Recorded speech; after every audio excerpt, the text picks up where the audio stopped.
why are more people not talking about this series again?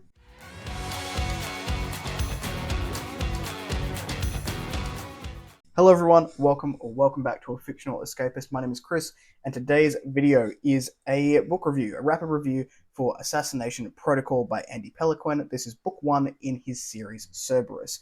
Now I do hear Andy Pelequin being talked about quite a bit in relation to his Darkblade series, which, let's face it, there's some chunky beasts in that series, and that's a little bit intimidating for me right now with so many other big books.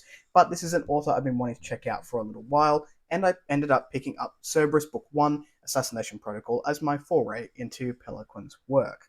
Now, in my opinion, this is a severely underrated sci-fi romp of a series. There are currently 12 books out, and I believe it is completed, so you can go ahead and read an entire series, which is wildly bingeable, in my opinion, just by reading Book 1. This is going to be for fans of sci-fi, military sci-fi in particular, with some high-tech, high-stakes, fast-paced, and it just has like this delicious underbelly of a city that we are in. This book takes no prisoners. It throws us right into the action with our main character, Nolan Garrett, who is on a mission to take out a key player in the city's drug ring. This is no easy feat when you are incredibly reliable on advanced technology to make sure you're getting out of these situations alive. We basically start on a rooftop with a sniper in our hands, and it is wild. For us, our main character, Nolan, is part of Cerberus, which means he is a highly trained, highly capable assassin of this world's government, gifted with a badass technological suit and incredible skill from his past. The job that he's been given should have been easy. Kill the bad guy, get the paycheck, and go and pick up the next contract. Only life isn't that simple, at least not in this town. Nolan gets thrown into a world of intricate, mafia-esque politics, his name on the lips of some of the most powerful players who now want him dead, and an organization he thought he could trust. And all of this before he gets home and finds a high-as-a-kite ex-soldier on his doorstep in desperate need of his help.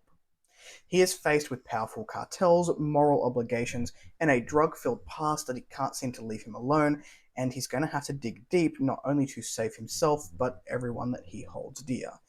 It sounds pretty explosive, right?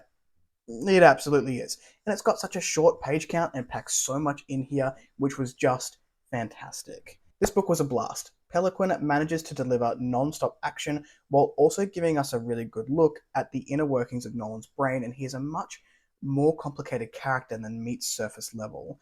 I was really entertained by this, as well as pleasantly surprised by how deep the conversations surrounding our main character got in a short, sharp book 1 that was designed for entertainment. And you can absolutely go into this series just wanting to be entertained and reading it like that, but there is more here if you are looking for it. The author does not shy away from harder topics while keeping us on the edge of our seat with that rapid pace. Although I'd argue we only scratch the surface of this world and we get a taste of what the side characters and wider world has to offer, we are introduced to things like disability representation, struggles with addiction, and the need to be a decent human being in the face of dire circumstances.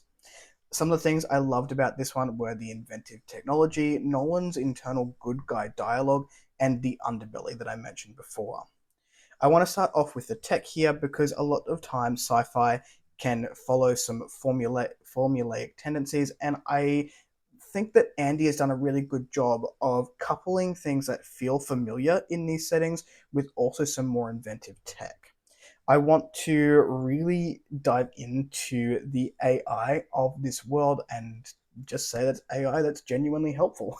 I think that that is a novelty when we are in the world of ChatGPT. Nolan doesn't go anywhere without this extremely powerful and handy AI in his ear.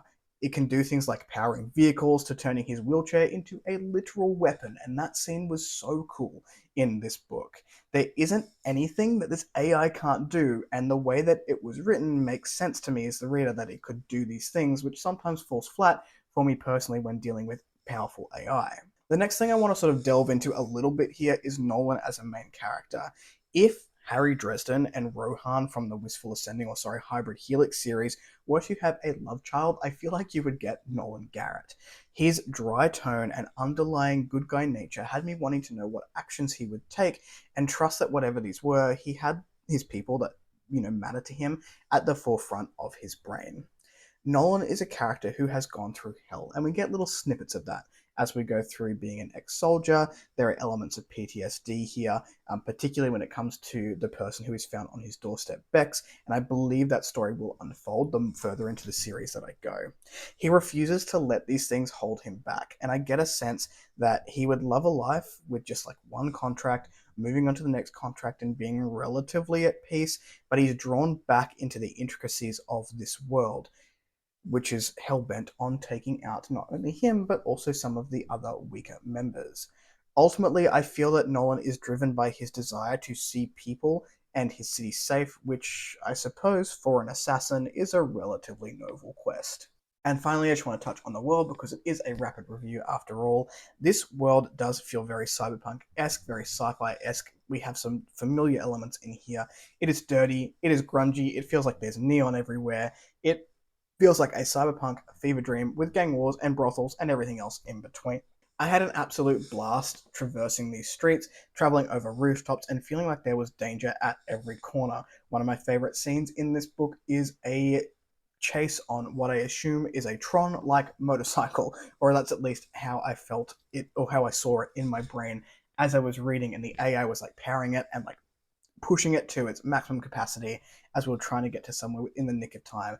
I felt that action as I was going through it. I felt the streets and the wind like whipping through my hair as I was reading the book, and that's pretty powerful to be able to envision that sort of imagery. The author does give us some really cool imagery that makes this world feel fully immersive, like that scene I was talking about, but skillfully uses familiar scenes while being creative as we were going through the streets. I got to feel how Nolan was different outside of his home and like a really cool inner sort of working of his home base, and I hope that I get to see more of that as I continue on with the series.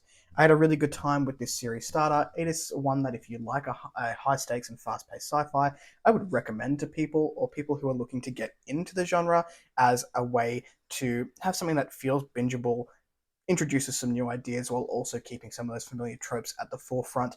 And I have book 2 ready to go. So I have downloaded it on Kindle and on audiobook as well. So the next time I've got 6 or 7 hours free in my TBR, that one's probably going to slot right in there. If you are a fan of military sci-fi, bookish popcorn, and a hard done by protagonist with his heart in the right place, give this one a go. Does that sound good to you? Have you read this one? Let me know in the comments down below. If you like the content, give one of those. If you want to see more of it, click subscribe at your will, and I will catch you in the next video. Ciao.